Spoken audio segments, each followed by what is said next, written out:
Petit message à mon propos. Ce podcast fait partie d'une première série de 3 podcasts. Ils ont été tournés il y a un an, donc c'est normal si certains passages sont perçus comme datés. Cette série est à voir comme un test, le format sera amené à évoluer et à être amélioré par la suite. On attend vos retours si vous en avez, des critiques, comme des désirs de sujets ou d'invités. Bonne écoute et bon visionnage. Bonjour Edouard, bonjour Rachel, bienvenue dans le 3e épisode de ce podcast. Aujourd'hui notre sujet ça va être la charrette et l'enquête de santé qui a été réalisée par l'UNEAP et la FSEA. Mais on va d'abord vous demander de vous présenter un petit peu. Donc vas-y Edouard, je te laisse présenter. Ok, moi c'est Edouard Stechen, je suis président de l'UNEAP depuis novembre dernier. Ça fait 3 ans que j'étais à l'association et là cette année j'ai posé une année de césure pour reprendre complètement la présidence de l'UNEAP à 100% et me dédier aux étudiants. Et toi Rachel, vas-y. Moi c'est Rachel Zarka, je suis en 4e année du coup à l'école de Paris-Est et moi ça fait 1 an que je suis à la FSEA. Là cette année je suis dans le pôle développement pour essayer de faire avancer et développer des nouvelles choses en fait dans l'asso. Et l'année dernière j'étais vraiment du côté plus archipiade et là je voulais voir ça un peu de manière un peu plus large. D'accord. On peut peut-être attaquer directement avec des premières questions. Donc, avant de rentrer dans le vif du sujet, pour que tout le monde comprenne bien ce que c'est, est-ce que vous pouvez nous expliquer ce que c'est la FSEA et l'UNEAP ? Ouais. Vas-y, je te laisse avancer. Merci, c'est gentil. Alors, l'UNEAP, c'est l'Union nationale des étudiants en architecture et paysage. En gros, on est 20 000 étudiants en France en architecture, à peu près. Donc c'est énorme, ça nous permet de faire des projets faramineux, sauf qu'on est dispersé dans 22 écoles qui décernent le diplôme d'architecture et du coup comme on est éparpillé, on communique beaucoup moins, on ne peut pas partager aussi bien nos connaissances, nos progrès, nos projets étudiants trop cool comme celui-là, et du coup le boulot de l'UNEAP, c'est une fédération en fait d'associations. Le but c'est de créer du lien entre les écoles, entre les étudiants élus et de leur permettre donc de communiquer. Nous notre travail c'est juste ça, de leur créer du lien. Le travail des membres de l'UNEAP c'est un travail hyper divers. C'est une équipe de communication qui travaille à l'information des étudiants. C'est une équipe événementielle qui crée des grands événements nationaux pour permettre, comme aux Archipiades, comme la FSEA, finalement on est hyper proche comme asso, de se retrouver, de créer du lien entre les écoles et c'est ça qui fait que on peut faire bloc et arriver à des choses hyper intéressantes. Et puis c'est du coup représenter les étudiants, c'est travailler à faire des réunions avec les gens des écoles, les connaître, créer du réseau. Simplement pour pouvoir dire attends, comment ça se passe dans cette école en fait, on passe un coup de fil, on a la réponse et on est à même de répondre auprès du ministère sur les grands enjeux des étudiants. Du coup voilà, c'est un taf hyper divers pour cet asso. D'accord. Et après de le faire remonter accessoirement aussi aux acteurs du monde de l'architecture, au ministère de la Culture, au ministère de l'Enseignement supérieur, au Conseil national de l'ordre des architectes, pour porter une voix étudiante vraiment proche de la pensée étudiante. Pour ce qui est de la FSEA, du coup, c'est la Fédération sportive des écoles d'architecture. Et c'est dans la même dynamique de la FSEA de rejoindre un peu toutes ces écoles-là, mais du coup, autour d'une question qui est la question du sport. Et donc, ça permet en fait déjà de lier, de faire un lien entre tous les BDS, de les accompagner. Et d'un autre côté, d'accompagner aussi les écoles, de suivre les administrations pour développer en fait la question du sport dans les écoles d'architecture qui, pour l'instant, ça dépend des écoles, mais est plus ou moins développée. Et en parallèle, du coup, fait des événements comme pour l'instant les archiglisses en février, les archipiades en avril. Génial. Donc ces associations, pourquoi vous avez voulu les intégrer ? Déjà, quels ont été votre parcours en études d'archi ? Est-ce que dès le début, vous êtes rentré dans ce monde associatif-là, ou est-ce qu'au contraire, vous avez d'abord travaillé de votre côté et hésité avant de se lancer dans ces projets-là ? Et surtout, quelles sont les tâches, les missions qu'on a à effectuer dans ces associations ? Alors le parcours associatif, on le connaît bien parce qu'on a commencé ensemble en fait. On est tous les deux étudiants à Paris-Est et on a repris le BDE ensemble à la présidence en 2e année. Et c'était une aventure.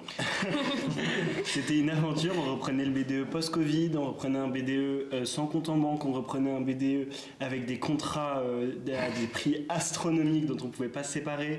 On reprenait un BDE qui a été du coup reconfiné pendant 3 mois et tout, c'était hyper galère.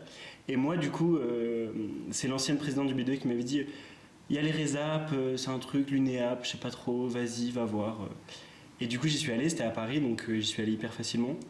Et ils m'ont appris ce que c'était des statuts d'association, ils m'ont appris ce que c'était qu'un président d'association, une trésorerie, comment on faisait pour faire un conseil d'administration, enfin la base que tout président de n'importe quelle association devrait savoir, et finalement n'est pas tant que ça à connaître.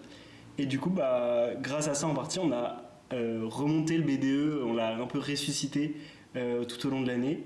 Et du coup, moi, dès cet événement, je suis allé voir l'équipe de l'UNEA, j'ai dit vous êtes trop super, vous, je reste avec vous. Et ça a plutôt bien marché. Ouais, oui, si t'es président, voilà. C'est vrai que ça a plutôt bien marché. J'ai un peu suivi le fil, et du coup, voilà, de fil en aiguille, j'ai continué dans l'asso. On a laissé le BDE, et puis moi, je suis resté à l'UNEAP jusqu'à aujourd'hui. Ouais. Super. Du coup, voilà, j'ai commencé au BDE de l'école avec Édouard. Et après, en fait, du coup, j'ai fait 1 an, j'ai fait que BDE. Et après, moi, j'ai découvert la FSEA par les archipiades, je pense, comme pas mal d'étudiants.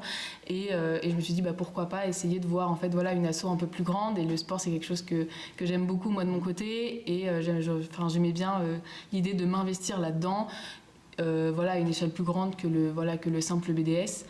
Et donc je suis rentrée là-dedans par la porte Archipiade d'abord, et après je suis restée parce que c'est une rencontre en fait. Déjà on rencontre pas mal d'étudiants de pas mal d'écoles en fait.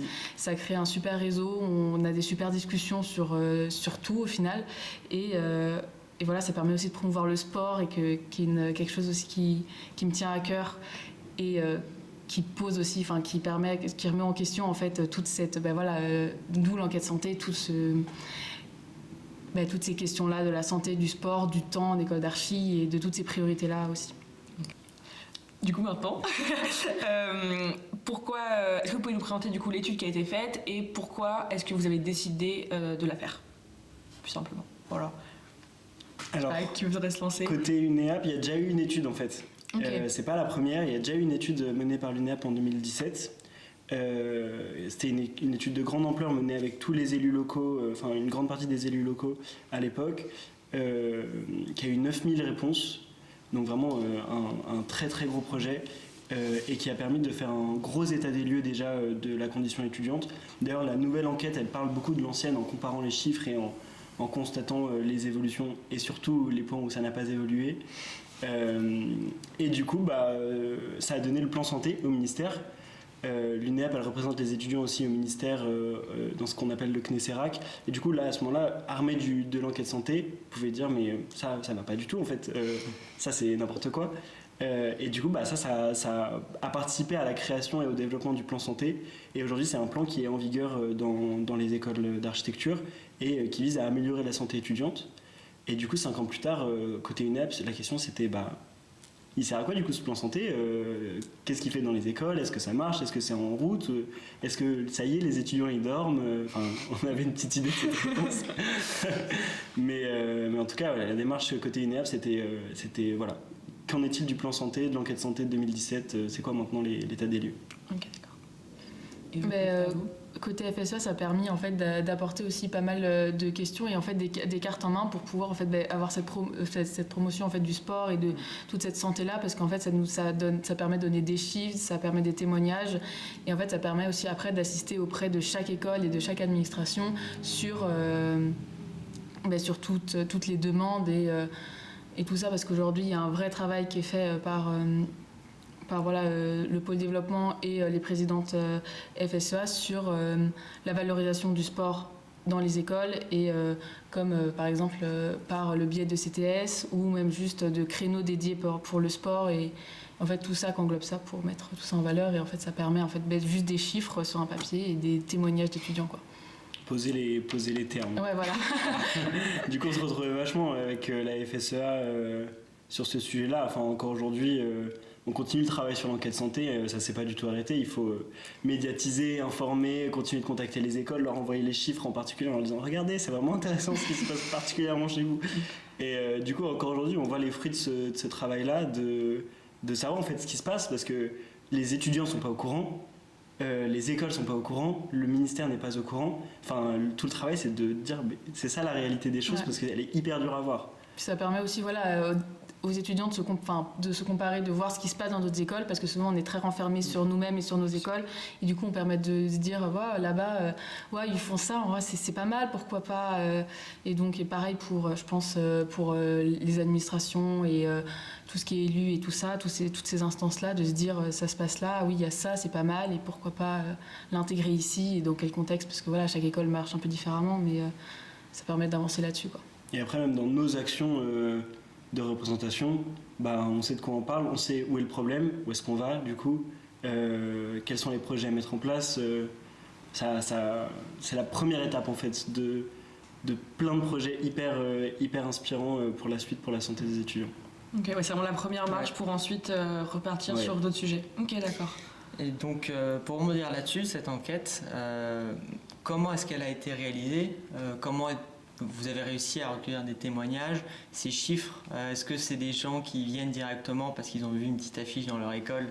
Ou est-ce que c'est vous qui vraiment faisiez la démarche de se battre avec toutes les administrations pour avoir une visibilité? Est-ce que c'est surtout basé sur des chiffres précis, ou est-ce que c'est plutôt souvent nuancé, donc difficile à mettre en forme dans des résultats concrets? Comment ça s'est passé cette phase-là? Alors en tout cas, moi j'étais à la com avant d'être à la présidence, donc c'est vraiment un sujet là, en tout quelque chose qui me parle.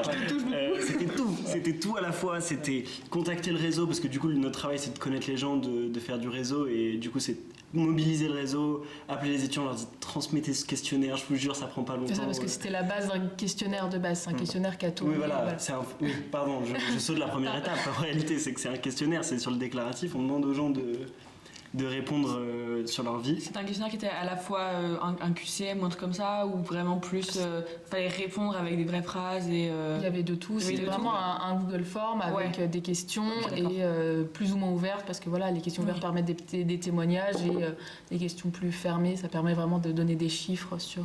C'était un gros travail de la part du pôle santé de l'UNEAP et de la responsable à la FSEA, de savoir quelles questions on pose.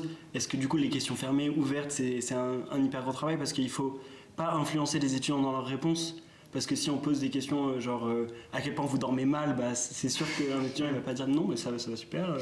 Le but c'est vraiment de laisser les étudiants poser leur vision des choses, donc il y a un gros travail de création des questions pour ce questionnaire, et du coup après là comme aller contacter les gens, aller faire des affiches, refaire des affiches. Du coup, il fallait coordonner nos pôles communication. Ouais, nous, on veut utiliser cette couleur et tout. Du coup, on est parti sur du rose parce qu'on a tous les deux le rose et tout. Et du coup, on contacte, on fait des affiches, on demande aux étudiants, on demande au réseau, on va sur les groupes WhatsApp, les stories, les posts en commun. Bref, c'était partout. On a essayé de faire dégueuler ça au maximum pour que les étudiants le voient. Ok. Oui, vous avez vraiment tout donné au max. Et au final, il y a combien de personnes qui ont répondu à ce questionnaire-là ? Cette fois-ci, on a eu 7% de la communauté étudiante. En France, ça fait 1504 personnes. Très précis. J'en parle beaucoup de cette. Merci pour ce chiffre. Ok, d'accord. Ouais. Ensuite, je vais vous poser une petite question sur l'alimentation et le recours que les étudiants peuvent avoir aux médicaments. J'ai quelques petits chiffres. Pour l'alimentation, il y a 91,2% des étudiants en architecture qui disent que leur alimentation change pendant les périodes de travail intenses. Ils notent à 3,26 sur 10, c'est très précis, la qualité de leur alimentation. 10 étant une alimentation qui est totalement équilibrée. Et ensuite, pour les médicaments et les drogues, en architecture et paysage, il y a un quart des étudiants qui ont recours à des anxiolytiques ou des antidépresseurs et antidouleurs à cause des études. Et ça ne concerne pas que les étudiants en architecture et paysage, c'est une étude de toutes les écoles et surtout en médecine qui montre qu'un étudiant sur 6 va utiliser des substances psychoactives avant un examen. C'est quand même des chiffres qui sont énormes. Et est-ce que vous pourriez un peu nous en parler en fait, parce que on se rend compte que les étudiants ils vont avoir des santé qui sont un peu moins bonnes pendant leurs études. C'est pas de le dire. C'est ça. Et est-ce que du coup vous pouvez un peu nous en parler, qu'est-ce que vous en pensez en fait presque? Franchement, moi, j'ai pas été particulièrement surpris par ce chiffre. Enfin, je trouve qu'en tant qu'étudiant, c'est un sujet tellement banalisé, genre ah ouais, moi je prends du BRK, moi c'est plutôt du machin, ça c'est super, ça j'ai réussi à pas dormir pendant tant de jours avec ça. C'est à qui prendra les trucs les plus efficaces. Donc moi quand j'ai vu ça, je me suis dit chouette, ça fait un super chiffre, mais surtout je me suis dit catastrophe. Et puis quelque part on le sait tous, genre on cherche tous à aller au-delà de nos capacités parce que les études nous y poussent. Et surtout, on s'entraîne les uns les autres dans la grande culture de la charrette à pousser ça. Et ça se banalise en fait. Je trouve que la logique dans la culture de la charrette, je trouve que c'est un peu comme s'épiler les jambes à la pince à épiler pour pas avoir de mettre de bande de cire, tu vois. En mode, tu pourrais faire un truc beaucoup plus efficace, apprendre à t'organiser, apprendre à tous les étudiants à s'organiser, apprendre à tous les étudiants à gérer leur temps, leur travail, leurs outils, mais à la place de ça, on va leur demander de pas dormir pendant 5 jours. Et du coup, les solutions qu'on va trouver, c'est les solutions les plus évidentes dans les substances, que ce soit non seulement pour travailler plus, mais après pour décompresser plus fort. Parce que moi, c'est ça que je trouve.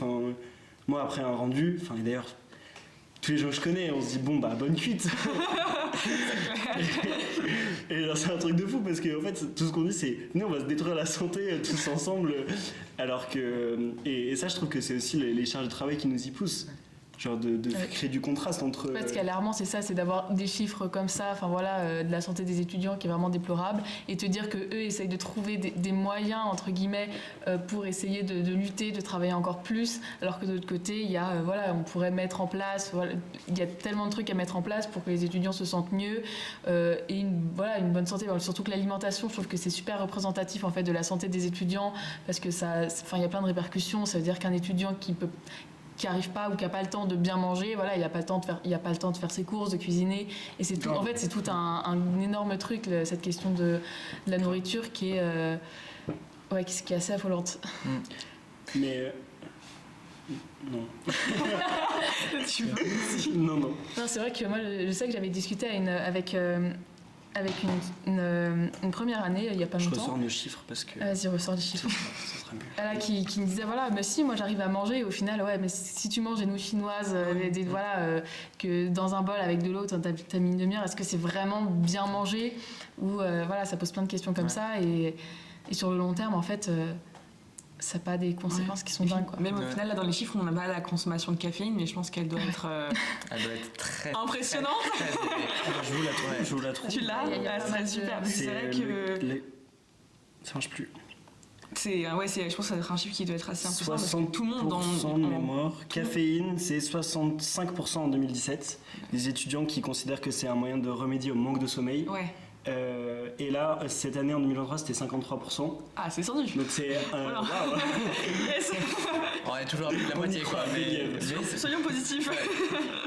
Non, c'est un étudiant sur deux qui se dit je dors pas assez, je vais prendre du café. C'est juste un scandale parce que non, quand tu prends du café, t'es pas moins fatigué. T'as l'impression d'être moins fatigué, mais tu te bousilles le corps, tu te bousilles la santé, tu te bousilles le cerveau. Du coup, c'est complètement contre-intuitif de faire ça. Contre-productif même. Ouais. En plus, les pires douleurs quand t'es là sous café et que t'es comme ça alors que t'as pas dormi depuis je sais pas combien de temps. Oui, tout est plus long. On fait des maquettes, on fait des plans, des trucs, forcément, on tremble comme pas possible. Ouais. J'aimerais revenir sur ce qui a été dit. On a utilisé pour la première fois dans ce podcast, il y a quelques minutes, le terme charrette. Charrette, c'est un terme être charrette, c'est très répandu en études d'architecture et peut-être dans d'autres études aussi. Mais en dehors de ce monde-là, beaucoup de gens ne savent pas ce que c'est. Comment vous définiriez être charrette ? On a une définition à l'UNEAP qui est basée en fait sur les retours de l'enquête santé. Ouais. Il y a une question dans le questionnaire qu'est-ce que c'est pour vous la charrette ? Et avec toutes les réponses, on était allé avec l'équipe et on en a débattu. Ça, je trouve ça hyper intéressant. Ça, je trouve que c'est pas exactement ça et tout. Pour arriver à l'idée que en fait, la charrette, c'est plus pas la charrette tant qui pose problème. Faire une charrette, ça arrive. tu t'es mal organisé. Enfin, moi, le premier, charrette pour tout. Mais le problème, c'est la culture de la charrette. C'est l'idéologie selon laquelle, comme c'est un métier passion, comme c'est de l'art, comme c'est de l'architecture, comme on adore ça, on peut arrêter de manger, on peut arrêter de dormir, on peut mal bouffer, on peut pas voir nos potes, on peut arrêter de décompresser pour tout mettre au service du projet. Et mettre de côté, laisser le travail empiéter notre vie personnelle et nos besoins. Pour moi, en tout cas, c'est ça la charrette, et c'est ça qu'il faut combattre. Et c'est pas... comme beaucoup essaient de le montrer, c'est pas je me suis mal organisé, je me retrouve à la fin de mon semestre à... C'est vraiment des profs qui nous encouragent à pas dormir, c'est des profs qui considèrent que une journée et une nuit de travail, ça fait 2 jours de travail. Enfin, c'est des choses qu'on a entendues dans notre école, entre autres. C'est plus idéologique en fait que un fait en soi. Mais c'est ça. Enfin, j'ai pas grand chose à ajouter. T'aimes bien la définition, j'aime bien. Non, mais c'est ça. C'est ce truc. Enfin voilà, c'est qu'il y a des profs qui encouragent à la charrette. Il y en a d'autres qui essayent de la limiter tant bien que mal. Mais voilà. Enfin c'est rentrer un peu de c'est la culture de la charrette comme on l'appelle et voilà, c'est ce cycle-là où on se dit ah ben non en fait j'ai plus le temps où on commence à annuler. Oh ben non, j'ai pas le temps de faire ça, j'ai plus le temps de manger, j'ai pas le temps d'aller faire mes courses, j'ai pas le temps d'aller au sport, j'ai pas le temps de. C'est tout un. Ça devient un cercle vicieux comme ça et on s'enferme dans le travail. Emporté par la charrette. Mais c'est un terme qui est aussi hyper politique parce que c'est notre outil, le mot charrette. C'est. L'enquête, c'est ce qu'elle montre aussi. C'est que ce qui a changé entre 2017 et 2023, c'est globalement rien. Hein, on est d'accord là-dessus. Sauf... ah oui, non, mais ça, c'est la grosse difficulté du constat. Sauf les étudiants. Les étudiants, ils ont compris. Enfin, ils ont commencé à comprendre, et encore plus avec ENSA en lutte, je pense. Ils ont commencé à comprendre le problème. Ils ont commencé à comprendre d'où ça venait, comment ça se constituait. Il y a d'autres chiffres qui sont importants sur la charrette. On a demandé aux étudiants de qualifier la charrette. Genre, on a proposé des adjectifs et eux, ils disaient est-ce qu'ils sont d'accord ou pas sur la charrette.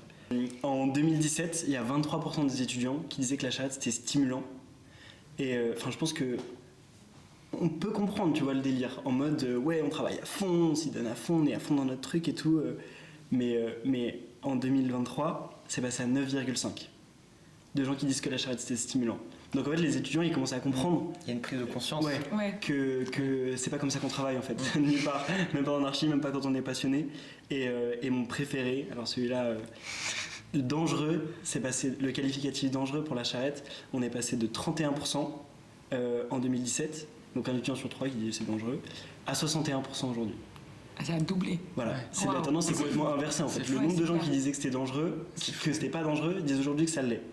Donc ça c'est génial, les étudiants ils commencent à comprendre et du coup poser un mot dessus, maintenant c'est bon, on a la charrette, on peut en parler aux profs, on peut en parler aux admins, on peut en parler au ministère, on peut dire bah voilà, là la charrette, venez on en parle, c'est un sujet, c'est un point à l'ordre du jour, c'est vraiment un outil de ouf et ça se voit encore plus parce que c'est un peu négationné, c'est un peu, quoi le mot ?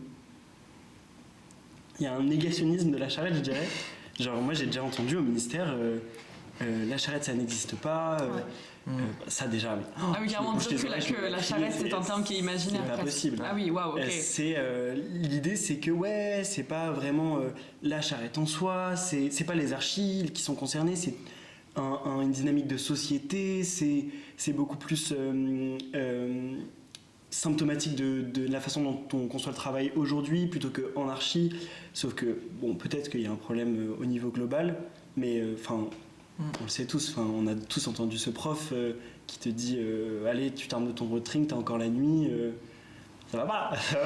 Et même si c'est systémique, ça doit, c'est pas normal, c'est pas parce que c'est considéré comme normal qu'on devrait laisser la charrette nous détruire la vie presque en fait. C'est ça le truc. Surtout parce que depuis le début, on parle vraiment c'est dangereux, c'est pas bien, mais pour se rendre compte quand même, et ça c'est les chiffres du coup que vous avez publiés, 41% des étudiants en archi dorment moins de 3 heures, plus de 2 nuits par mois. Mais surtout, durant toute la semaine qui précède un gros rendu, 38% des étudiants en architecture dorment en moyenne moins de 4 heures par nuit, tandis que seulement 18% dorment plus de 6 heures par nuit. C'est quand même hallucinant quand on prend le temps d'y repenser. Est-ce que, à travers du coup toutes les réponses aux questions que vous avez diffusées pour cette enquête, vous avez noté des effets que certains ont pu partager, qu'ils ont eu à cause de ce manque de sommeil? Même vous aussi, si vous avez eu des expériences de charrette, qu'est-ce que fait le manque de sommeil sur vous? En quoi ça nous impacte? Les gros trucs, je dirais que c'est invisible en fait. Genre le stress, t'es stressé mais tu sais pas de quoi. L'anxiété en fait. Mais d'ailleurs c'est ce que les étudiants y répondent. Anxiété, c'est là. Non, mais c'est des trucs genre t'as l'impression que c'est les effets secondaires d'un médicament hyper dangereux, tu vois, qui traite des maladies de ouf. C'est fatigue à 75% pour les étudiants, anxiété à 67%, dérèglement de l'appétit, prise de poids, nervosité, maux de tête. Genre c'est pire qu'être ensemble, genre c'est... J'adore cette comparaison. Enfin, ça a l'air super d'être ensemble, je dis pas le contraire. Mais enfin, c'est des symptômes d'une maladie, genre. Et enfin, moi, je le vis grave comme ça. Je sais pas toi, mais... C'est ça, c'est dans tous les cas, c'est scientifiquement le manque de sommeil, et même, je pense que aujourd'hui on est jeune, on le ressent pas, mais plus tard ça sera pas la même chose, quoi. Il va y avoir c'est pas maintenant les conséquences en fait. Il va y avoir des répercussions sur ces années de charrette, de non-sommeil, de enfermé, et en plus, c'est-à-dire qu'on sort pas non plus, on se défoule pas, on fait très peu dans ces périodes-là très intenses. En fait, on est soit sur calque à tracer dans des positions absolument atroces, soit derrière un ordi pareil, assis toute la journée. Et en fait, ça a des répercussions sur le long terme qui sont vraiment pas dingues, quoi. Moi, je sais que c'est une question qui m'intéresse et sur laquelle il faudrait que je me renseigne un peu plus, mais c'est des discussions que j'ai déjà eues et on m'avait dit non mais c'est catastrophique en fait, tout ce mélange en fait de mauvaises choses en fait qu'on fait subir à notre corps. Mais je suis grave d'accord avec toi, c'est genre le sommeil, mais exactement comme dit Rachel, c'est les conditions aussi.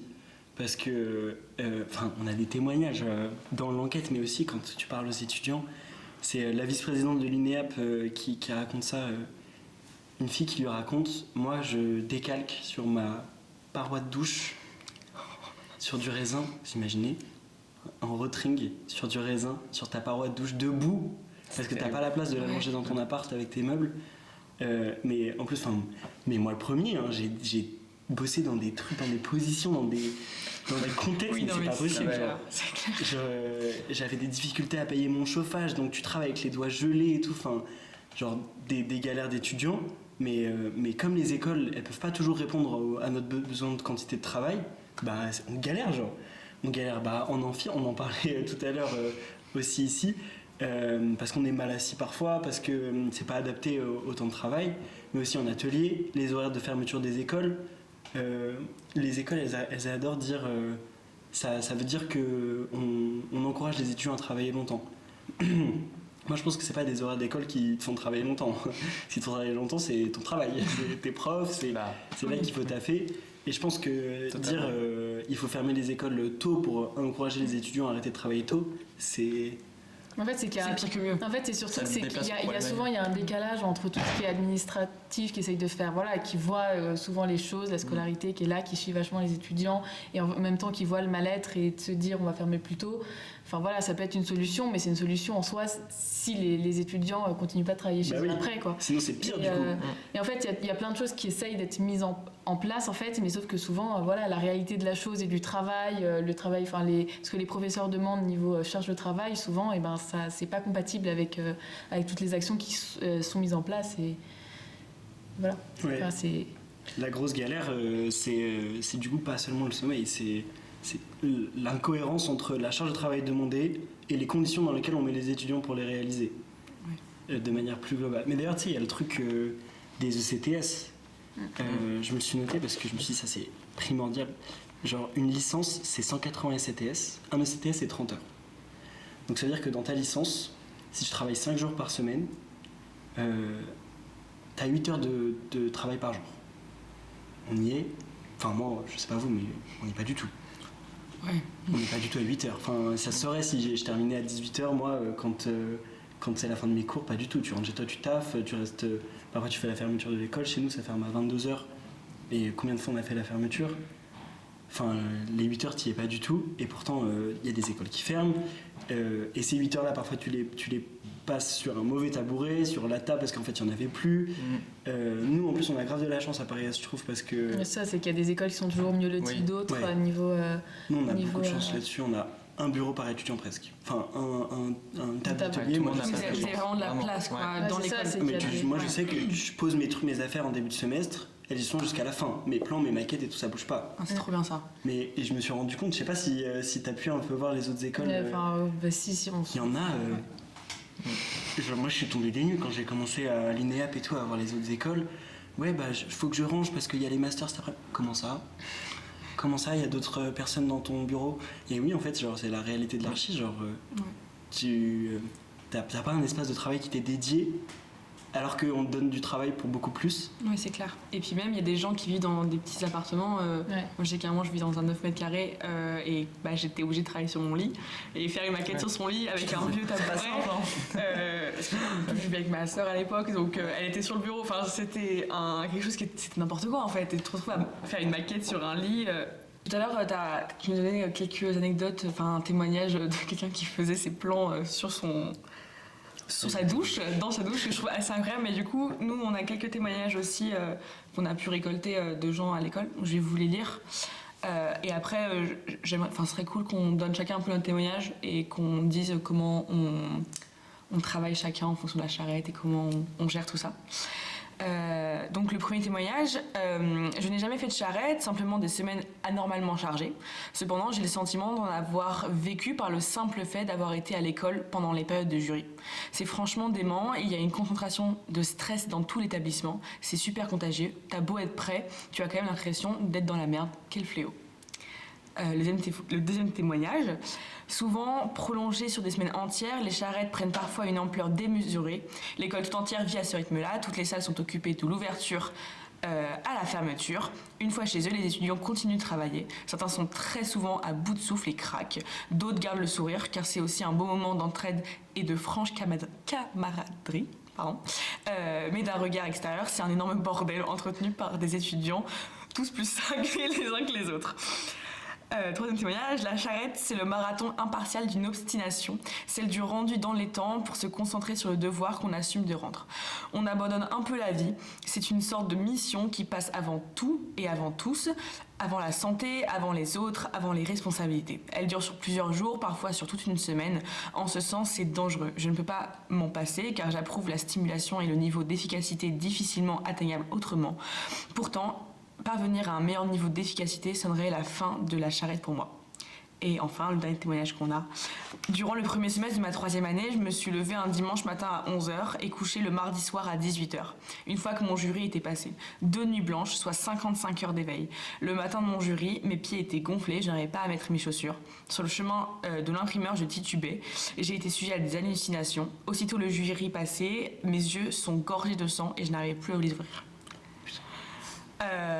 Donc peut-être, je sais pas, Edouard ou Rachel, vous pouvez commencer, raconter un peu vous, comment vous vivez la charrette et si c'est quelque chose qui vous impacte réellement dans votre vie de tous les jours du coup. Vas-y, je te laisse embrayer. Moi, je suis quelqu'un qui n'a jamais fait de vraie charrette. Voilà, j'ai toujours essayé dormi toutes mes nuits. Après, c'est que j'ai réussi en fait à me poser des limites et à m'obliger en fait à me dire, non, c'est bon, le soir là, j'arrête, c'est bon, je vais me coucher. Là, c'est bon, c'est mercredi, je vais au sport. C'est pas grave. On sera même plus que 3 à pratiquer. C'est pas grave, ça fait une pause. Et en fait, voilà, j'ai réussi en fait pendant ces 3 années d'archi à savoir me poser des limites et à me dire en vrai ce détail là c'est pas grave, ça passe à la trappe. Mais après je comprends vachement ces témoignages là de se dire qu'en fait on est dans une ambiance de charrette et qu'en fait on le rose, même si nous tout va bien de notre côté, qu'on fait partie des groupes dans tous les cas pas de charrette, ça veut quand même dire faire ouverture et fermeture de l'école, commencer à bosser à 8h, terminer à 22h et ça quasiment tous les jours, en s'accordant quand même, si on y arrive le week-end, et encore. C'est ambitieux parfois. Oui, c'est clair. Voilà, c'est-à-dire que dans tous les cas, des fois j'ai de la famille qui me disent oui, pourquoi pas, on pourrait se voir ce week-end-là et tout. Et là on se dit bah non, il y a le rendu juste après, je suis obligée de le bloquer, je peux rien prévoir sur cette période-là parce que dans tous les cas, on sait que peut-être et sûrement on va devoir travailler à ce moment-là. Et en fait, voilà, de toute façon, il y a ce stress, c'est-à-dire qu'on n'est pas tout seul. Voilà, l'archi, c'est quand même tout le monde coopère. Et de nombre de fois où, dans tous les cas, c'est bon, moi j'ai fini mon travail où je suis OK, et allez, on va aider quelqu'un d'autre. Et quitte à donner quelques heures de mon temps, parce que voilà, je garde quand même ce temps-là pour dormir et pour ma santé, parce que voilà, ça passe avant tout. Mais voilà, se coucher à 1, 2, 3 heures du matin, parce que voilà, si ça peut filer un coup de main et ça peut permettre à cette personne-là de dormir 1 ou 2 heures quand même. Ouais. Enfin, il y a cette ambiance-là, il y a cette ambiance vraiment très angoissante où pendant les rendus et tout ça, les gens disent comment ça va, et la tête totalement démoralisée.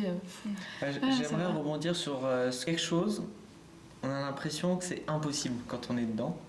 Parce que quand on est en charrette, en fait, vu qu'on est tout le temps au ralenti, fatigué, forcément tout prend aussi plus de temps et c'est un cercle vicieux. Donc plus il va falloir qu'on travaille, moins on va dormir, donc on va être encore plus lent, etc. etc. Et je me souviens qu'au début, j'ai une grosse période charrette tout le temps, j'étais abonné à ça. Et maintenant j'en fais quand même beaucoup moins, presque plus en fait.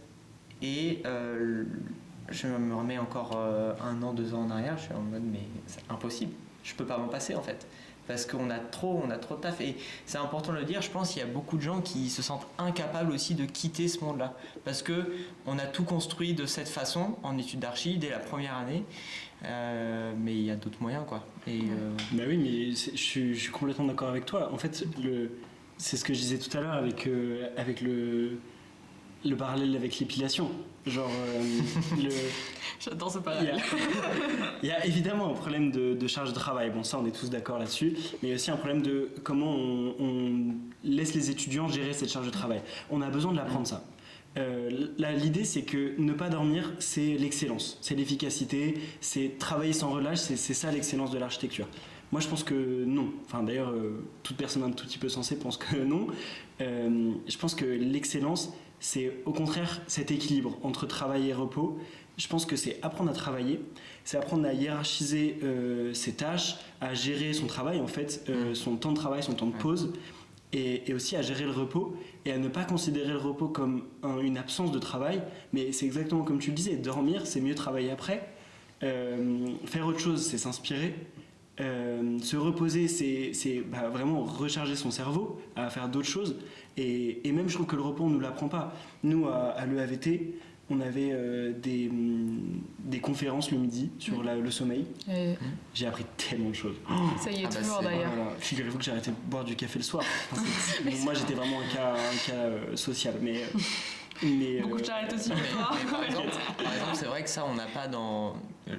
Je ne sais pas si toutes les écoles petit à petit prévoient ce genre de présentation sur le sommeil, des conférences, tout ça, mais c'est des choses qu'on n'a pas ici et que je suis sûr beaucoup d'écoles n'ont pas non plus. On n'est pas assez sensibilisé à tout ça en fait. Mais c'est même pas de la sensibilisation qu'il faudrait, c'est de l'enseignement. Oui. Enfin, dormir, à la limite, ça pour tout le monde. On sait dormir. Mais gérer son travail. Ouais, ça c'est clair. Ouais, mais je sais que c'est vraiment un truc qui est fondamentalement problématique.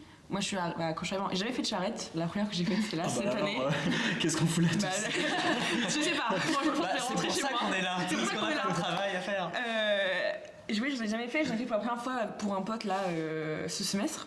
Et c'était incroyable. Moi, je me demande qu'est-ce qui se passe. Ok, je crois à Red Bull du coup. Tourisme de la charrette. C'était littéralement ça. Et en fait, je pense qu'il y avait vraiment le truc de. Moi, j'ai eu beaucoup de difficultés quand j'étais enfant à l'école, la primaire et tout, c'était très dur. Et du coup, j'ai appris à travailler en fait. J'ai appris à travailler dès le début de ma scolarité jusqu'à ma terminale. Je savais travailler, je savais comment organiser mon temps et tout ça. Et en fait, du coup, quand je suis arrivée en archi et en L1 et en tout ça, il y avait le truc où je savais déjà m'organiser niveau travail. et je savais gérer mon temps. C'est-à-dire que moi, j'ai jamais eu le truc de, genre si mon plan, il y avait une faute, genre, bah, tu sais quoi, il y a une faute, genre c'est pas grave, tu vois. Enfin, je préférais largement dormir ou même sortir voir mes potes ou faire du sport que refaire un plan que j'avais déjà fait à la main juste pour une erreur, tu vois. Et je pense qu'il y avait vraiment le truc de, si tu sais prioriser, c'est à savoir prioriser tes moments en fait. Et du coup j'ai eu de la chance à du coup avoir galéré quand j'étais gamine, parce que en fait ça m'a vachement aidé quand je suis arrivée en archi, parce que j'ai jamais eu le truc de ah ben non mais genre à travailler 2 heures mais hyper lentement et pas être efficace. En fait je pense que c'est aussi ça, en fonction des personnes, il y a des gens qui travaillent plus ou moins efficacement, et du coup rien que ça en fait ça crée des énormes déséquilibres entre les élèves. Et si en plus de ça t'as pas dormi, mais là si t'es pas efficace, t'as pas dormi, c'est foutu, tu vois. Tu peux juste pas survivre ton semestre, c'est pas possible. C'est ça. Prioriser, c'est une des clés déjà pour savoir, parce que c'est difficile de s'arrêter alors qu'on a envie de continuer, on a envie d'aller jusqu'au détail parce qu'on l'a pensé, on l'a réfléchi. Mais ça c'est parce qu'on diabolise le repos, je pense. Oui, mais en fait, alors il y a ça entre nous, mais pas que, je pense. Les étudiants mais aussi.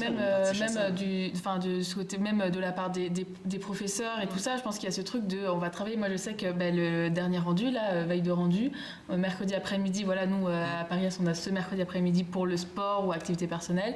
Nous on s'en va en plus juste pour 2 heures avec ma binôme pour faire du sport. On croise notre prof, mais qu'est-ce que vous allez là? On va au sport. Et il y a ce truc là de oula, et ça paraît étonnant parce qu'en fait ça fait un moment, c'est le truc de non mais c'est même pas envisageable de se donner 2 heures, même juste 2 petites heures dans cette journée là pour faire autre chose que travailler quoi. Et c'est vrai qu'il y a aussi, on nous demande de la perfection. Et c'est ça aussi qui nous pousse à qui nous pousse à travailler tout le temps. C'est-à-dire que même si tu fais pas de charrette, tu travailles quand même 8, 22 heures, tu vois. Et que du coup, c'est cette demande de perfection. J'en ai parlé avec mon maître de stage justement récemment. Et il me disait, mais en fait, moi je comprends même pas pourquoi est-ce qu'il y a des profs qui sont tellement à cheval sur la perfection, parce que de toute façon, vous êtes des élèves, tu vois. C'est normal de faire des erreurs, c'est normal d'avoir des trucs qui vont pas, d'avoir un truc qui est moche, mais bon, genre, c'est une maquette d'études, tu vois. Enfin, c'est pas une maquette de rendu, c'est pas grave si elle est moche. Et c'est vrai que je pense qu'il y a aussi une demande de perfection tout le temps, qui se rajoute à des études qui demandent beaucoup de qualité cérébrale et intellectuelle, et donc du coup en fait ça c'est vraiment un cercle vicieux. C'est ça qui est problématique, je pense. Parce que moi vous m'avez même pas laissé raconter Oui, pardon. On n'a pas fini. La question va finir, raconte ton expérience. On n'a pas parlé encore. Si, moi j'ai parlé. Moi de mon côté, je suis un gros charretteur. Mais bien comme il faut. J'ai jamais pas dormi parce que je suis vraiment fragile également. Et que vraiment il y a des moments où je disais tant pis, pas de maquette. Qui a besoin d'une maquette de toute façon pour comprendre un projet, ça sert à rien. Donc j'ai jamais pas dormi, mais j'ai fait genre des semaines à base de 3 heures par nuit, tu vois, enfin les trucs vraiment qui t'attaquent. Et c'est exactement du coup l'inverse de toi. Moi j'avais des facilités en cours. J'ai pas bossé j'ai jamais révisé un contrôle jusqu'en terminale. Après, bon, terminale S, ça m'a bien rattrapé. Ouais, c'est incroyable. Oh, la chance. Je suis outrée par cette phrase. Non, parce que après, je l'ai bien payé, vous inquiétez pas. Oui, du coup, ça, on a échangé en fait. Après, voilà, t'arrives en archi, et là, c'est pas, tu peux pas juste avoir écouté en cours et c'est bon. C'est là, faut produire. Donc là, facilité, pas facilité, tu taffes. J'en suis incapable. Et ça veut dire que t'arrives devant ton plan et tu fais oh, tiens, je vais me faire manger. Oh, il faut que je range ma chambre là, hyper important. La procrastination, attention. Et donc hyper nul à ça, donc des énormes charrettes. Et ça s'est arrêté quand j'ai commencé l'alternance. À Paris-Est, ils proposent du coup une 3e année, c'est la seule école qui le fait pour l'instant, 3e année d'alternance. Donc t'es 3 jours de la semaine à l'agence et 2 jours en études, et tu rattrapes les 2 derniers jours, ce que t'as pas fait les 3 jours d'avant. Donc ça veut dire que tu fais ta journée de travail, le lundi, mardi, mercredi, et le jeudi, vendredi, tu arrives à l'école, mais les 3 jours d'avant, t'es pas censé les avoir loupés particulièrement. Ah oui, d'accord, ok. Donc ça veut dire que tous les amphis et les heures de cours sont mis au même endroit, mais le travail personnel, certains cours qui sautent comme l'anglais, c'est censé être, hop, ailleurs, on ne sait pas trop où. Et du coup, là c'est une organisation, enfin c'est militaire, genre... C'est au début la méthode c'était rentrer du taf et travailler, impossible de rentrer de 8 heures de taf et en agence, genre où c'est beaucoup plus sérieux, où t'es pas avec tes potes et tout, et de se mettre à travailler. Et du coup, et ça passe par plein de trucs aussi. Enfin, tu commences à arriver en agence, t'es étudiant, t'es tout naïf et tout, et tes maîtres d'alternance, ils regardent ce que tu fais comme ça. Tu veux pas utiliser un raccourci clavier pour ça? Je savais pas que ça existait. Oui, c'est vrai que savoir maîtriser les bons outils, c'est aussi des clés pour abandonner la charrette. Mais le truc de ouf, mais tous les alternants, on est d'accord. Ah non, mais à la c'est fin du dingue. semestre, on avait des rendus similaires aux initiaux. Les initiaux, du coup, c'est ceux qui font pas alternance. Alors que du coup, on travaillait le soir ou le matin chez nous, quoi. Parce que en fait, t'apprends à bosser, t'apprends à ne pas bosser, t'apprends à faire des pauses, t'apprends à t'organiser dans ton travail, avec des pros qui le font pas vraiment aussi bien qu'il faudrait. Et je pense que c'est vraiment la maladie de l'architecture, mais qui le font quand même beaucoup mieux que des étudiants. Et c'est ça qui, moi, m'a fait sortir de la charrette. Et puis après, j'ai fait une année de césure, donc je sais pas. Pour l'instant, on sait pas encore si c'est efficace. On verra, mais bon, on y croit. C'est vrai que les outils, c'est dingue comme ça peut sortir des charrettes. Là-dessus, j'ai une anecdote à raconter. Un ami qui se reconnaîtra. En 3e année d'archi, donc chaque école a un peu ses spécialités, son identité. En tout cas, nous, ici, au bout de la 3e année, globalement, c'est un peu l'année où on abandonne progressivement le tout main pour passer à de l'ordinateur. Même avant. Bah, Enfin, je trouve que notre promo, en tout cas, pas tant. Ok, parce que nous, notre promo, dès la L2, même début L2, il y en a beaucoup qui faisaient déjà. Nous, ça a commencé en L2, S2, mais c'est surtout en 3e année. Vous avez commencé les logiciels dès la L1 aussi, vous ou pas? Nous, on a eu L1 Covid. Ah oui, voilà, c'est ça. Parce que nous, on a eu toute la L1 où on a des logiciels à chaque semestre. Enfin, on apprend un logiciel, donc par exemple, là, moi, au semestre dernier, j'avais Revit. Et donc, du coup, en fait, on a déjà des bonnes bases de logiciels. Et donc, du coup, quand tu commences à faire ton projet sur le logiciel, t'es beaucoup moins perdu. Et en plus, t'as ton stage d'intersemestre qui est obligatoire. T'en as un tous les ans. Et donc, du coup, t'es en agence dès la 2e année. Et en général, tu fais quand même un peu d'AutoCAD. Enfin, je sais pas pour vous, mais moi, j'ai fait un peu d'AutoCAD quand même. Et du coup, en fait, ça renforce les connaissances que tu avais déjà sur tes cours. C'est pour ça qu'on arrive en 3e année où tout le monde commence déjà à toucher un peu son ordinateur et à produire des plans non plus en passant 4000 ans sur un calque totalement déchiré et puis à la fin on pleure parce qu'on a éternué et qu'on a fait un petit point noir une grande diagonale. Exactement. Petit à petit. La larme. On passe de ça progressivement à quelque chose de beaucoup plus productif. Et donc j'ai cet ami-là qui avait décidé de rester sur le calque, le papier, ce qui est bien en soi si chacun a sa méthode de travail de toute façon. Mais au fur et à mesure que les mois avançaient, on voyait très bien qui était charrette et qui ne l'était pas. Ouais. Je vous laisse deviner ce qui s'était passé. Et non, c'est sûr que les outils, c'est dingue. Je pense que c'est aussi un des éléments qui, en tout cas, personnellement, m'a permis de m'émanciper de cette vie où je rentre, charrette jusqu'à 2, 3, 4 heures du mat. Parfois, je dors pas. Parfois, j'ai la chance, je me couche à 1 heure. C'est cool. Je vais pouvoir dormir un peu. J'ai vraiment beaucoup changé là-dessus et ça c'est super chouette parce que encore une fois quand on est dedans on a l'impression que c'est passage obligé, on a l'impression que c'est comme ça jusqu'à la fin des études parce que aussi on est baigné dans un environnement de stress où forcément ceux qui sont stressés parlent plus que les autres, en tout cas on les entend plus fort, alors que les autres qui sont très bien dans leur coin et qui sont à l'heure dans leur taf, ils parlent pas beaucoup, ils profitent de leur vie. Et forcément, les gens c'est ça, les gens qu'on voit taffer, ça participe à cette ambiance qui est hyper néfaste pour tout le monde. Mais non, c'est possible d'arrêter de charretter. Ouais, c'est possible. Ça ne sera pas seulement côté étudiant, mais c'est possible. C'est ça, mais je pense qu'il y a vraiment le truc de faut apprendre à travailler et puis il faut savoir prendre des pauses. C'est les deux trucs majeurs, je pense, qui vont vraiment aider les gens en fait. Il y a les outils dont tu parlais, mais c'est des outils genre apprendre à maîtriser nos outils d'archi, mais c'est apprendre à maîtriser des outils de base pour mener n'importe quel projet. Genre moi, j'ai découvert le diagramme de Gantt à l'UNEAP pour réaliser nos événements parce que du coup on fait des événements nationaux disponibles gratuits pour tous les étudiants. Je vous invite à vous renseigner @UNEAP sur Instagram. C'est quoi le diagramme de Gantt? Moi je connais pas. C'est en gros j'ai découvert ça à l'agence, j'ai revu ça à l'agence après, donc c'est vraiment un outil d'archi où genre t'as les différentes phases de ton travail qui sont...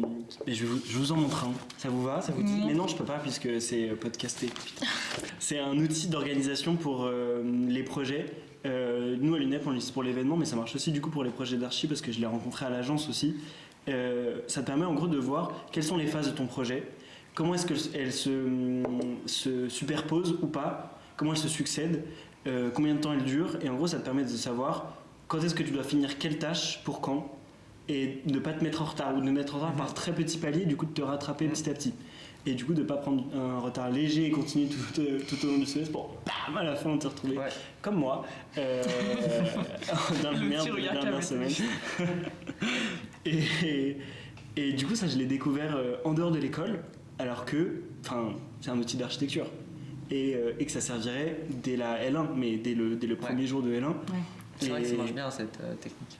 Mais ça et des agendas, des choses comme ça, plein de connaissances mais architecturales en fait. C'est pour ça que j'ai parlé d'outils, c'est peut-être pas le bon mot parce qu'en fait ça s'intègre dans quelque chose de différent dont on a déjà parlé, c'est savoir travailler, trouver sa méthode quoi, c'est tout. Parce qu'il y a des gens, ça va être avec plein de diagrammes très précis et tout machin, et il y en a d'autres où c'est juste utiliser tels outils, tel machin, où ils seront beaucoup plus à l'aise.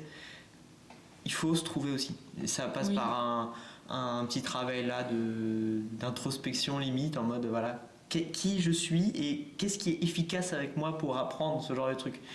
C'est tout bête, mais on n'a pas le temps de le faire quand on est dans la boucle. Et surtout, on ne sait pas. Je pense qu'on trouve tous nos outils. Genre, c'est vrai que au bout d'un moment, tu sais, moi je sais que la to-do list, c'est ma vie ultime, tu vois. Pas. Ah ouais, voilà, moi, si je marque tous mes objectifs et que je vois que la liste elle est plus grande de. Allez, s'il y a plus de 3 trucs, ça, je vais attendre. Putain, en fait, fini, la petite technique de la to-do list, c'est que tu mets des trucs que toi t'as déjà fait, soit il ferait vraiment pas de temps à faire. Du coup, tu les coches rapidement et genre t'as un petit coup de genre de dopamine genre allez, et du coup t'es grave à fond pour continuer. Moi, c'est vraiment ça ma technique genre pour tout. C'est trop bien. Non, moi ma technique c'est le déni. C'est pas mal aussi. Je sais pas, je dis pour remplir, mais. On peut passer à la question suivante. Ouais. Ah non, attendez, il y avait plein de trucs, les témoignages, on n'a pas tellement rebondi finalement. Est-ce que tu voudrais rebondir sur les témoignages? Ouais, écoute, je te remercie de me poser la question. Mais ça me fait vraiment plaisir. Parce que il y a la partie sociale de la charrette dont on n'a pas parlé et ça ressort un peu dans l'enquête. Il y a tout l'aspect, les autres en fait. Une charrette seule chez soi, enfermée dans son appart, aussi grand soit-il ou aussi petit soit-il, ça n'a rien à voir à être avec des potes, je trouve. Être entouré, rien que ça, mais avoir quelqu'un qui pense à faire une pause, avec lequel tu peux discuter, soutenir émotionnellement, je trouve que c'est vraiment...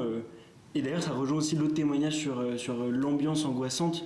Ton environnement de travail, l'ambiance de travail, elle compte de ouf, je trouve, dans la charrette et dans le travail général pour vivre une même expérience de manière catastrophique ou ok, je trouve. C'est sûr, parce que quand on dit de toute façon, je travaille toute la nuit, je dors pas, ou alors j'ai dormi 2 heures, 3 heures, 4 heures, on nous prend pour des fous, mais il faut pas oublier qu'en face, soit on est en charrette à plusieurs et c'est cool et c'est limite comme une vraie petite soirée entre potes en fait. Soit c'est pas possible et dans ce cas c'est pareil, on s'appelle en visio et c'est la même chose. Donc en fait c'est quand même très facile à vivre quand t'es entouré de tes potes et qu'on fait juste qu'à facile à vivre mais oui mais c'est vrai que pour avec des pincettes j'ai déjà entendu ça. Enfin il y a qui aiment ce truc de charrette. Oui, c'est aussi pour ça que c'est dangereux parce que du coup on apprécie. Moi il y a des charrettes où j'ai des moments géniaux que je garderai en tête longtemps parce que on était tous fatigués et on rigolait tous et c'est génial, mais c'est ça le problème. Autant le faire autour d'une part de pizza. C'est exactement. C'est ça le truc. C'est bon que tu pourrais vivre. Donc il faut savoir bien s'entourer. Même d'autres projets et qui permettent d'avancer dans d'autres choses. Enfin, on a tous des choses en dehors de l'archi. Nous 4 les premiers du coup parce qu'on est là. Et je trouve que au bout d'un moment, quand tu as fini ta journée de travail, tu peux aussi te dédier et charretter autant que tu veux sur des choses qui te regardent et que tu as décidé de faire aussi. Ouais. J'ai fait un énorme post-it et je prie pour que ça ne se voit pas. Peut-être que Ben a réussi à pas le prendre, on sait pas. Oui, du coup, j'ai répondu. Ouais, c'est bon, t'as dit ce que t'avais à dire sur parfait. Je vais revenir aussi un peu sur les témoignages qu'on a eus, parce que on s'en rend pas compte à quel point la charrette nous pèse.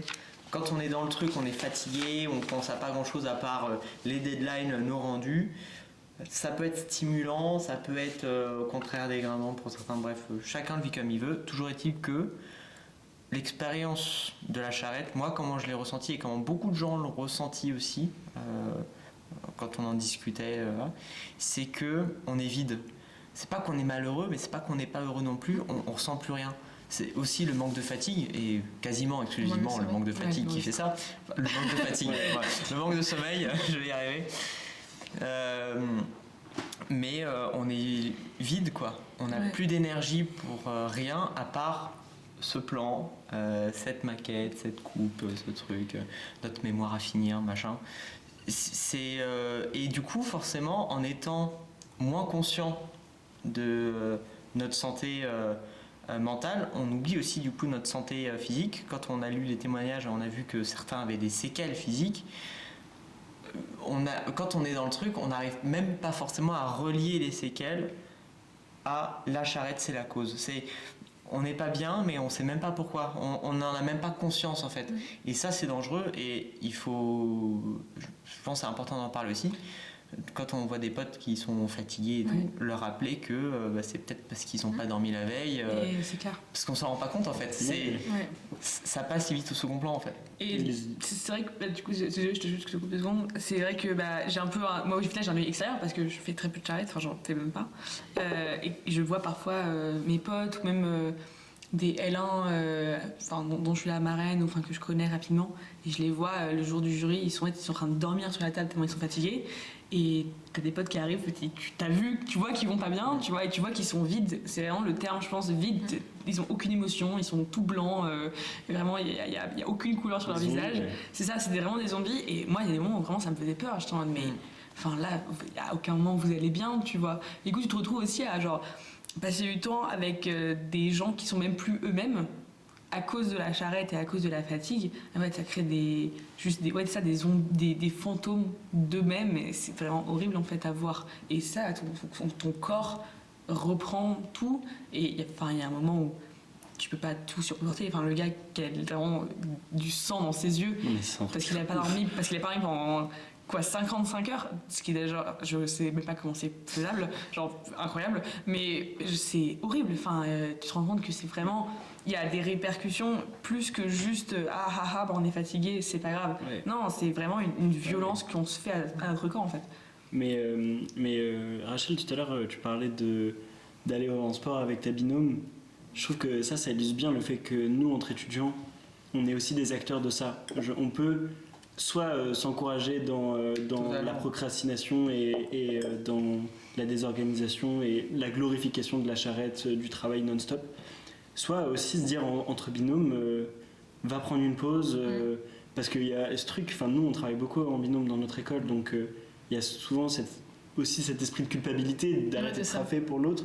Et c'est aussi un rôle entre équipes, tu vois, de se dire non mais c'est ça, c'est mais vas-y, pars plus tôt, va à ton cours de danse le soir, ou plein de petits trucs comme ça. Non mais tu vas aller, tu vas aller au cinéma ce soir-là, vas-y. C'est pas forcément des trucs longs, ne serait-ce que couper 10 minutes pour aller se prendre un café entre potes, ça paraît bête, mais si c'est 10 minutes toutes les 2 heures, au final la journée elle est passée sans souci, et on a vécu autre chose que du taf quoi. Ça, c'est qu'il on oublie. Faut réussir à s'accorder des vrais moments, parce qu'en fait c'est ça, c'est que juste des fois on est dans le travail, et de se dire juste des petites pauses de 2 minutes par-ci, 2 minutes par-là, des fois c'est tu penses pas à ton projet. Voilà. Il y a ça aussi, parce que tu fais une pause et tu penses qu'à ton projet pendant toute la pause, c'est vraiment contre-productif. Savoir avoir ces moments de travail et ces moments de vraie pause où on va faire autre chose, et même sortir, même se balader, juste prendre l'air des fois, sortir de l'école, faire du sport. Non mais moi ce que je trouve dans l'enquête santé, vraiment partie FSEA et sport, c'est ça, c'est que les gens ils vont pas au sport surtout parce qu'il y a ce truc il y a du travail et chaque minute compte. Il y avait un témoignage, c'était vraiment ça dedans, c'était c'est ça, c'est que même si dans les écoles, il y a du temps aménagé pour ça, pour faire du sport, c'est-à-dire Pas dans toutes en plus. Oui, pas dans toutes, mais Le c'est-à-dire fait est que le plan santé justement du ministère de la Culture demande aux écoles de dégager une demi-journée par semaine pour les activités extrascolaires et que pour l'instant ça n'est pas le cas dans les écoles. Ouais. Ah oui. Mais je sais que voilà, même quand c'est le truc de même quand c'est le cas, et ben voilà, c'est la moindre minute, le moindre temps est nécessaire pour cette demi-journée, même quand tu l'as, ça passe. Voilà, cette demi-journée, c'est vraiment voilà. En plus, je sais que voilà, nous dans notre école, c'est le sport, mais pas que. Mais en soi, bon, les gens déjà, c'est plus que le sport. Et non, enfin, genre, il y en a plein, c'est non, mais là j'ai trop de travail, c'est pas possible, je peux pas venir. Alors qu'aller à l'entraînement, moi je fais pas mal de sport, je vais à l'entraînement, je reviens et je suis. Ça m'a fait du bien, quoi. Je me suis défoulée, j'ai expulsé tout ce qui m'énervait et que j'arrivais pas à expulser. Et du coup, ensuite, quand je me dis, moi, je peux travailler tellement mieux.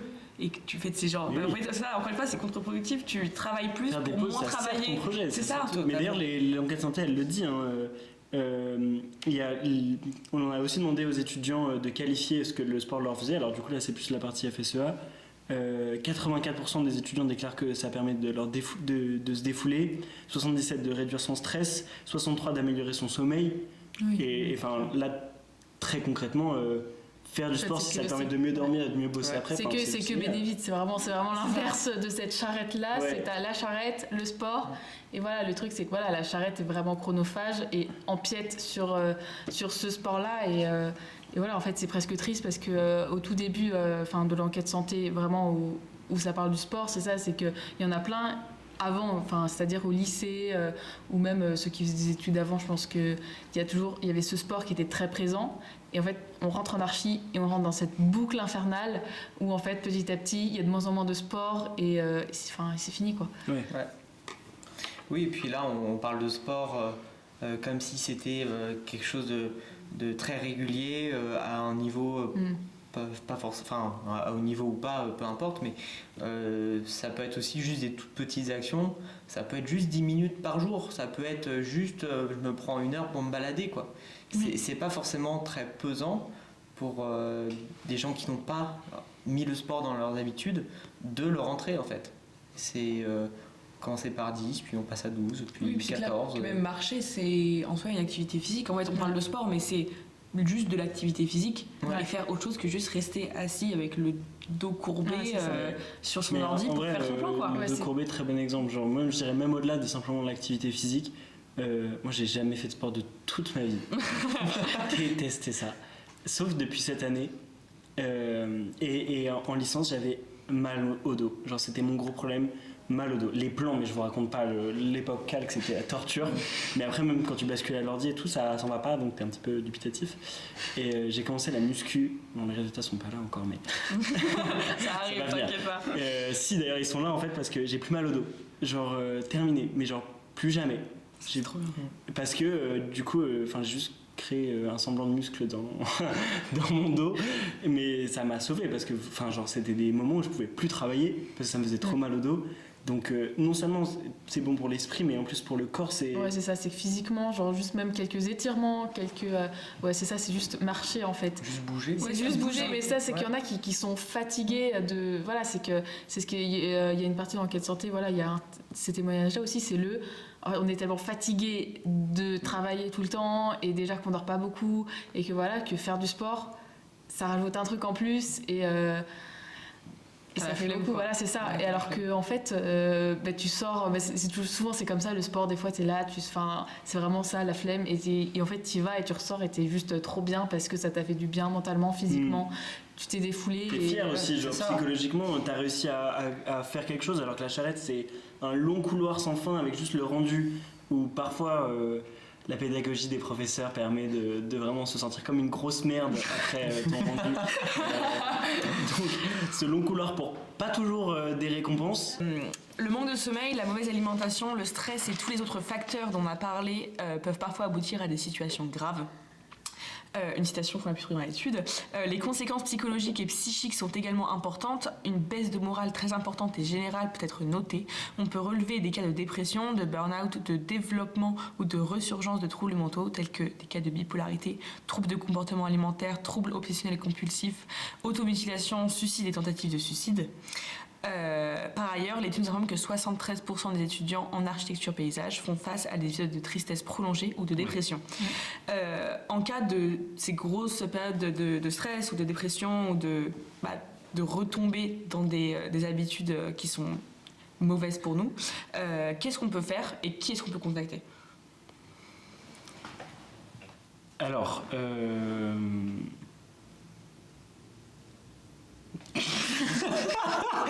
j'adore. Je me suis dit, j'ai la réponse et après j'ai fait non, pas du tout. Dans tout ça, dans tous les cas, il y a toujours souvent des numéros d'urgence qui sont là pour ça. Souvent dans les écoles, il y a une cellule d'écoute et qui est mise en place. Il y a différentes formes et c'est mis en place dans, je crois, pas mal d'écoles déjà, et qui peut aider ces étudiants-là, et surtout dans des périodes qui sont assez difficiles, parce qu'il y a l'archi, c'est une pression en fait déjà, et souvent on est loin de nos parents, et il y a tout ce contexte-là qui fait que c'est pas toujours facile, et donc souvent les écoles permettent d'avoir accès à ces choses-là. Donc, mais cette cellule d'écoute, elle est pas partout. Hein. Moi, je sais parce que c'est pas partout. j'en ai bénéficié. Ouais, je suis pas sûre.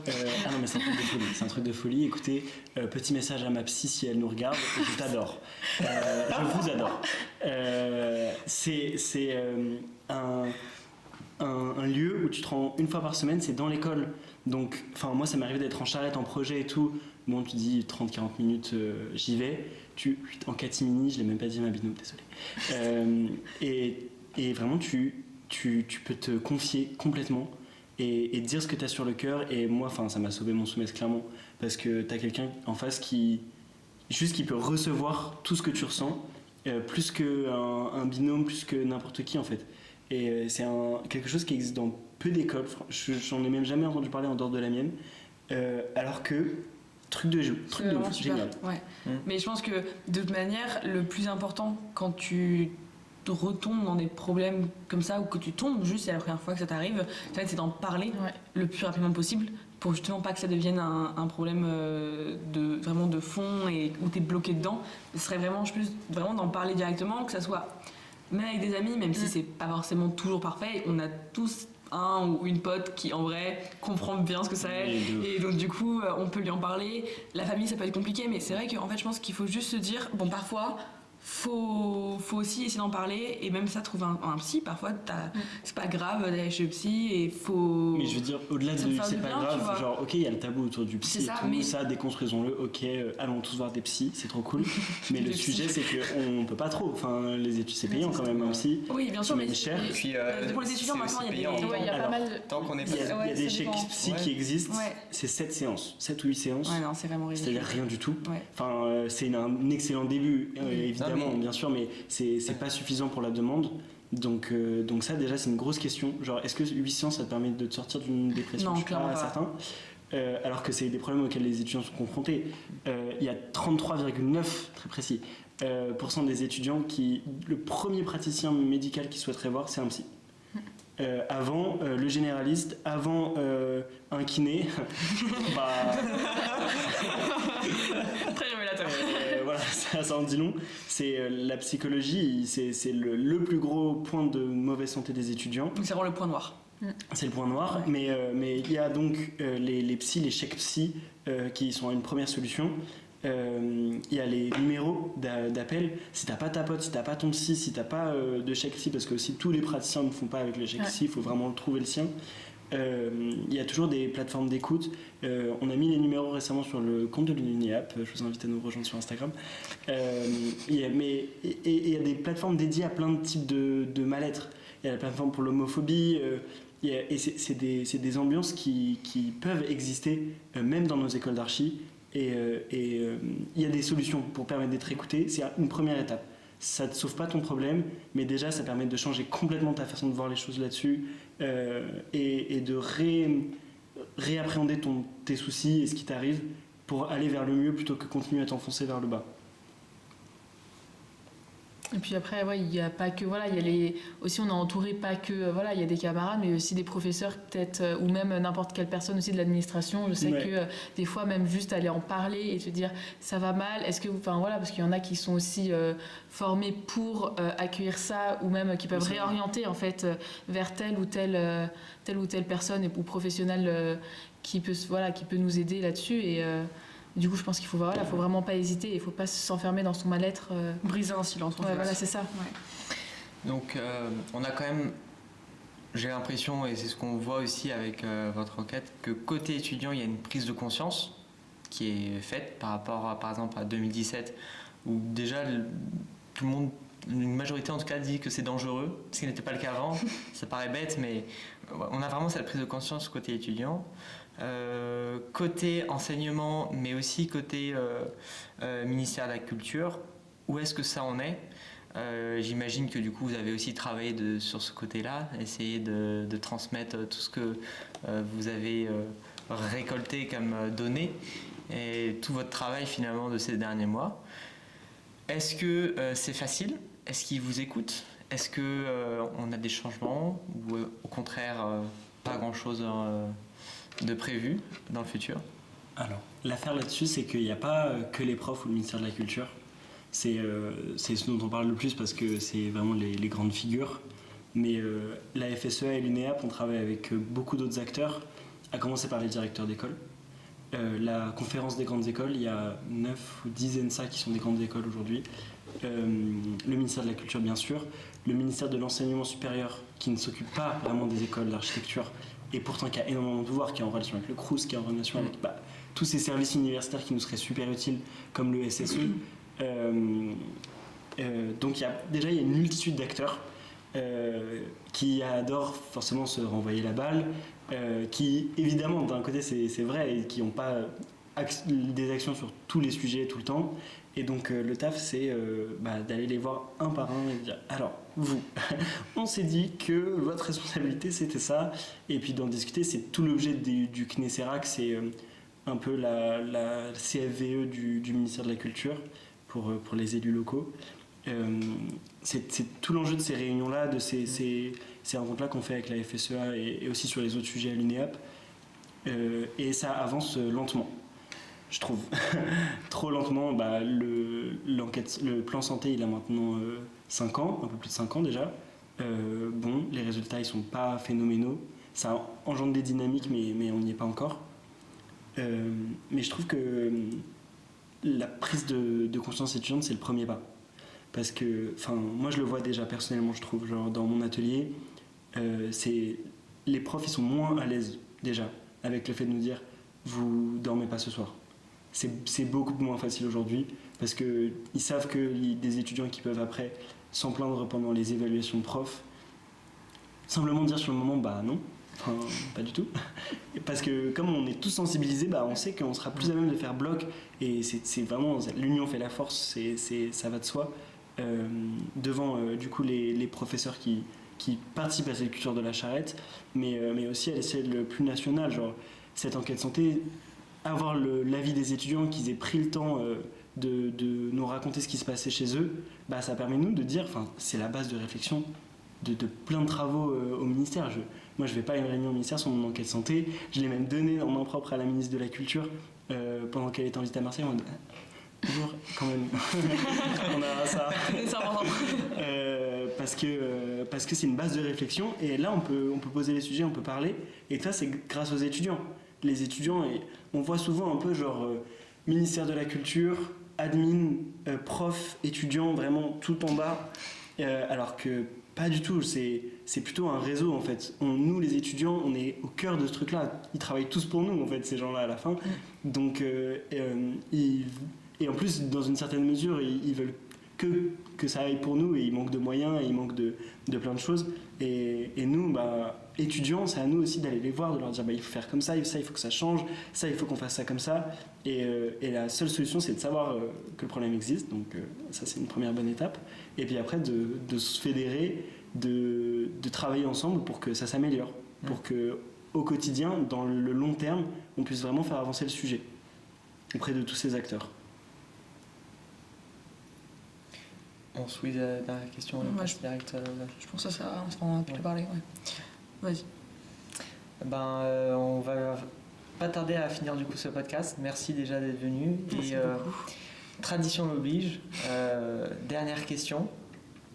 Qu'est-ce qu'on peut vous souhaiter pour la suite, que ce soit à la FSEA, que ce soit à l'UNEAP, mais même ailleurs. Même personnellement, qu'est-ce que vous allez faire là après l'année de césure, après un master? C'est quoi la suite pour vous, on va dire? Déjà, nous, à la FSEA, l'idée, c'est de continuer à promouvoir le sport en fait, dans les études d'architecture. Voilà, l'idée, c'est de vraiment essayer d'ancrer ça. Il y a des choses qu'on... Dans l'idéal, ça serait d'avoir ce créneau sport dans l'emploi du temps de chacune des écoles, de chaque promo, avoir par exemple 2 heures de sport obligatoire, ou pourquoi pas, ou même en option, parce que ça pourrait aider. Après, c'est toujours dans cela du sport, de la santé étudiante, du bien-être et tout ça. Après, personnellement... Moi aussi, personnellement, je crois que c'est un gros problème de tous les archives. On fait quoi, du coup, après J'y serai. Mais côté UNEAP, c'est un peu ce que je disais tout à l'heure, c'est venir travailler dans ce... Non. Côté UNEAP, c'est venir unir ses forces à notre travail, venir continuer à fédérer les étudiants, nous aider à le faire. C'est ça qui fait avancer la cause étudiante, c'est ça qui fait avancer les projets, c'est ça qui fait aussi créer des choses encore mieux, des événements encore plus cool entre les étudiants et entre les écoles. Si j'avais une baguette magique, je souhaiterais pouvoir enregistrer un podcast qui soit écouté par les étudiants pour qu'ils reçoivent ce message. Et je leur dirais, envoyez-nous un message sur Insta si dans votre école vous pensez que vous pouvez rien que faire le relais. Genre, parfois c'est juste, allô, vous faites comment pour manger le midi? Ok, super, ça t'a pris 15 minutes dans l'année et moi ça me permet d'aller au ministère et de dire... Alors, Plus de réseau. ce petit souci, et ça passe par la fédération des étudiants et ça passe par les étudiants qui se regroupent autour de nous sur ce projet-là. Donc, si vous pouviez me souhaiter un truc, ce serait ça, ouais. Super. On te le souhaite alors. Merci d'être venu. Merci et beaucoup, puis, Edouard. bon courage à vous pour la suite. Ouais. Merci. Merci.